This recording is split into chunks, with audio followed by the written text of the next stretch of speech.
Okay. Are we still doing this? We are still, yeah, we're still doing it at least for a few more minutes. We, for some reason, we lost the live connection, so I'm not sure why, but stranger things have happened. So No, first time anything. first, this is the first time. Yeah, so I'm hanging in there for about another 20 minutes here, and we'll see if Chris comes back on. I know he's frustrated. So he's already been up there for 3 nights. And I Yes. wanted to show, I'll share my screen here. I'll show what the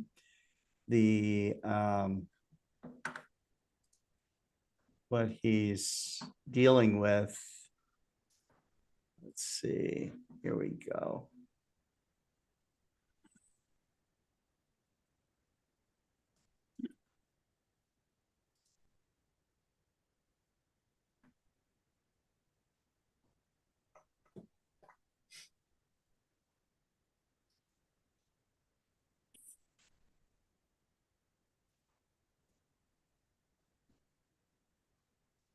Here we are. Let me, I didn't share correctly. Let's share correctly. Here we go.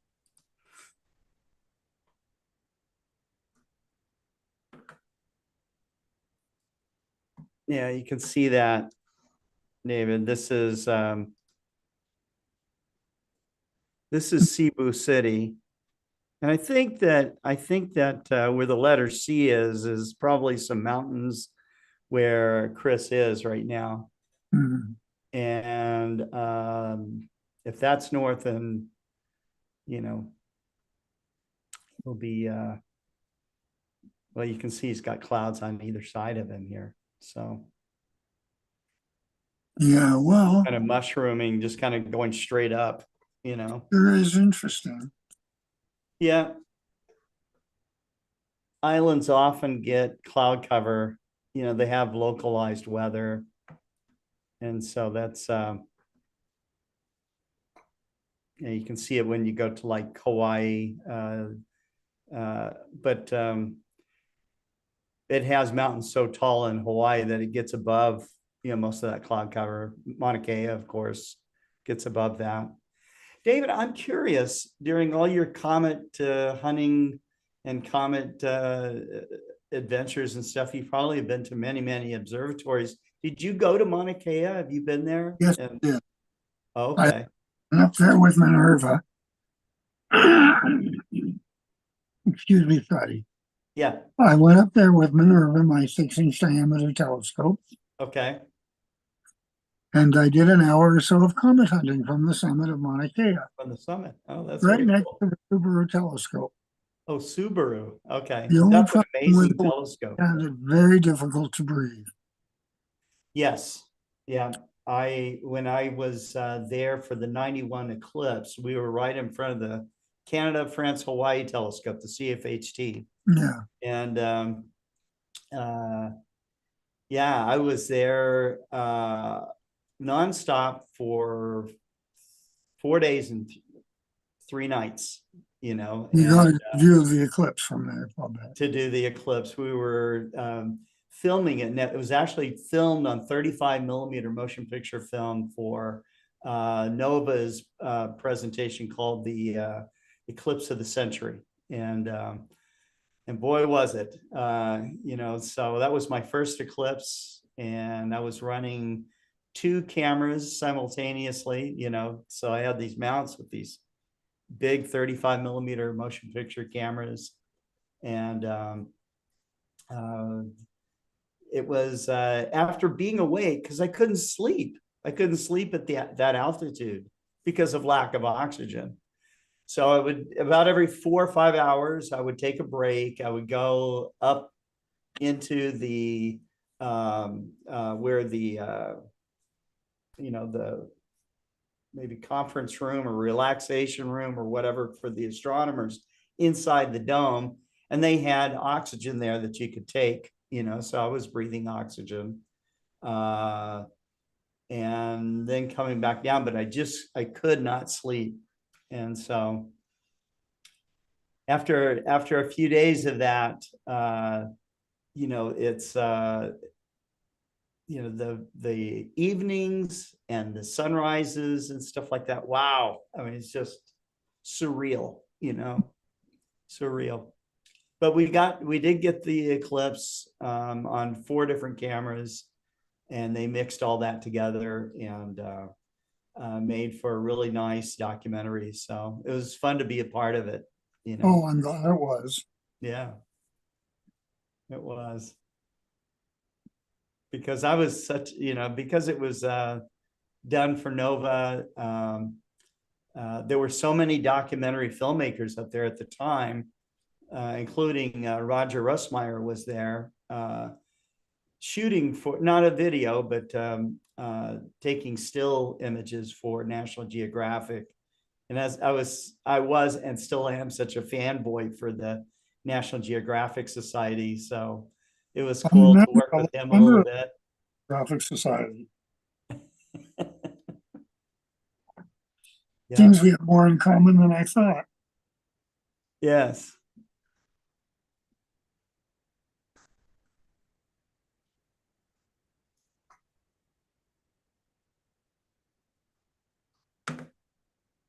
Well, we're just going to wait a few more minutes here.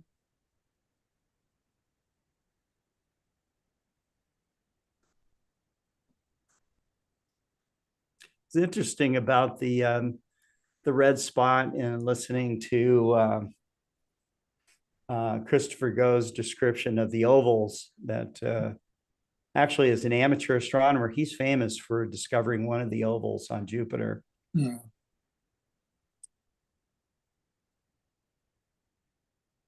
He also keeps tabs on all of the Jovian impacts that have taken place since SLN. Yeah. Have you kept track of how many times there's been an impact on Jupiter? Yeah. I don't know, but this may be probably less than 10, but certainly more than 1. Certainly more than 1. Yeah. Oh, yeah. Mm-hmm. It's interesting to me because once amateur astronomers learn how to see something, how to make an observation, they are able to find it again and again, so. And if you tell amateur astronomers they can't do something, that this is only the realm of professional astronomers, they always prove the professionals wrong. So for instance, like exoplanets, that used to be only in the realm of multi-meter aperture telescopes, and now they do it with 4-inch refractors, so it's all in the way you look. Yeah. And also too, just looking back at old data when I was at Yerkes Observatory, and we were looking at some of the old glass plates and stuff.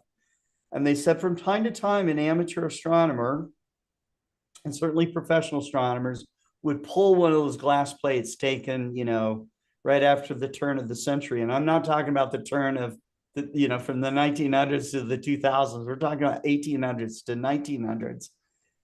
They had these fabulous glass plates, and they would find data, of some celestial phenomena, so they could go way back. So that's why it's important to keep that data. A lot of the old observatories, were throwing out glass plates and stuff like that, because, how do they keep them? It is expensive to keep this data. So there is, and I'll have to find the guy that is doing some of this work. There is a group that is taking historical glass plates, and they are digitizing them in high resolution for use, down the road. So this was announced during the Alliance of Historic Observatory meeting that I was at the Vatican Observatory about a week ago. And when you But did you meet Brother Guy Cosmogaglo? I did. I sure did. Yeah, Oh, he's a good friend of mine. he is a wonderful guy, Hmm. so. And I told him that. I said, "You're a wonderful guy." And he says, "Yes, I am." Yeah, the brother guy is the Pope's astronomer. And yeah, he's got a wonderful, very charming personality, a great sense of humor, so um, I'm honored that I was able to spend some time at the Vatican Observatory and learn about them and learn about the history of astronomy with the Catholic Church. I was impressed by that, that they uh, have such a deep program, and of course, their prize instrument right now is not at the Vatican in Italy, but it's in Arizona at Mount Hamilton, the Yeah, VATT. Yeah. the And Mount so, who? I'm sorry, isn't it Mount Hamilton? No, the Mount Hamilton is where the Leak Observatory is. It's on Mount Graham, So I got something wrong here. buddy. It's on VATT. Mount Graham. Mount Graham, sorry. Yeah, Yeah, Mount Graham. yeah. I But think we're. yeah, so Paul Gaber, who is I guess the astronomer in charge there, Vatican Observatory, back to the VATT.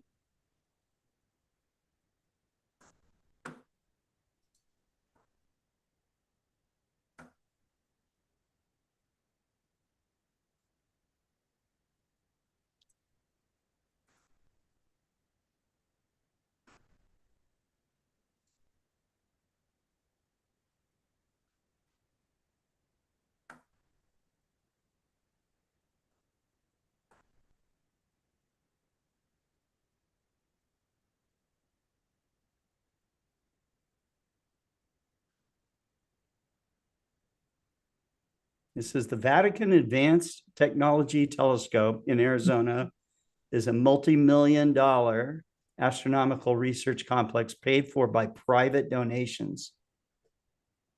Consists of two parts, the Alice P. Lennon Telescope and the Thomas J. Bannon Astrophysics Facility. I've seen that telescope. It's quite a wonderful instrument. Yeah. Here's a picture of the observatory.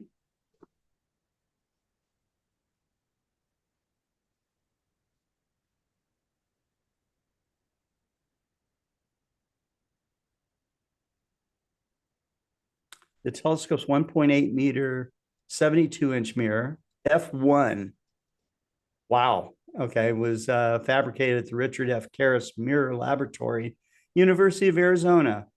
The first mirror ever made using revolutionary spin casting. I did not know that. And Yeah. polishing techniques that are now used to make giant telescopes such as the LBT, the LSST, and the Giant Magellan Telescope. Hmm. The Vatican Advanced Technology Telescope truly lives up to its name. Its heart is a 1.8 meter honeycomb mirror construction with borosilicate glass. And so they did spin casting and stressed lap polishing techniques, which are being used for mirrors now up to 4 meters in diameter. Very cool. We'll have to go up there. Yep. And there's Mount Graham. I don't know why I had Mount Hamilton stuck in my head. I would love that very much, Scott. Yeah. So are we going to just give it up for tonight and try again tomorrow? I think that's the plan. We'll hear from, I'll probably get a call from Chris later on. And we got one more shot at this before he has to go down the mountain. So I'll be in touch with you, David, and let you know what's happening. Okay. Okay. And I thank everybody for tuning in tonight. I'm sorry for the interruption on the live stream, but these things happen. And we will be back with probably the last install of the 158th Global Star Party. And hopefully, fingers being crossed, that we get to see the comet from the Philippines. Thanks, David. Thank you for inviting me along tonight, and see you tomorrow. Well, thanks for being there so many nights. Yeah, thanks. All right, take care. Bye-bye. Good night. Good night. Good night.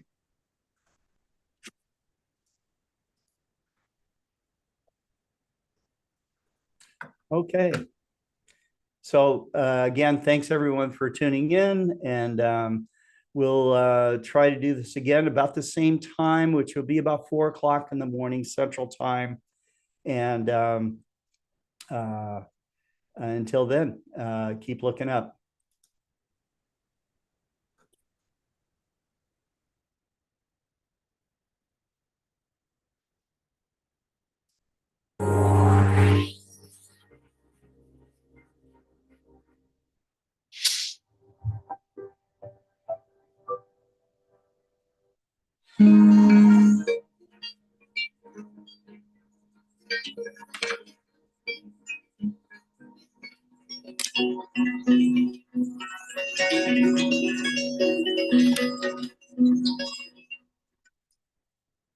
Good day, everyone. This is David Levy.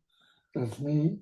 And I am holding the original Discovery films of our most important comet, Comet Shoemaker-Levy 9. These films were taken on the 23rd of March, 1993. Carolyn discovered the comet on these films 2 days later. And about 16 months after that, all of the fragments of this comet collided with Jupiter, giving humanity its first view of what happens when a comet hits a planet. And one of the exciting things about this is that when comets hit planets, they don't just drop dust. They also drop organic materials, carbon, hydrogen, oxygen, and nitrogen, which eventually turn into proteins, amino acids, RNA, and finally, on one magic day, DNA.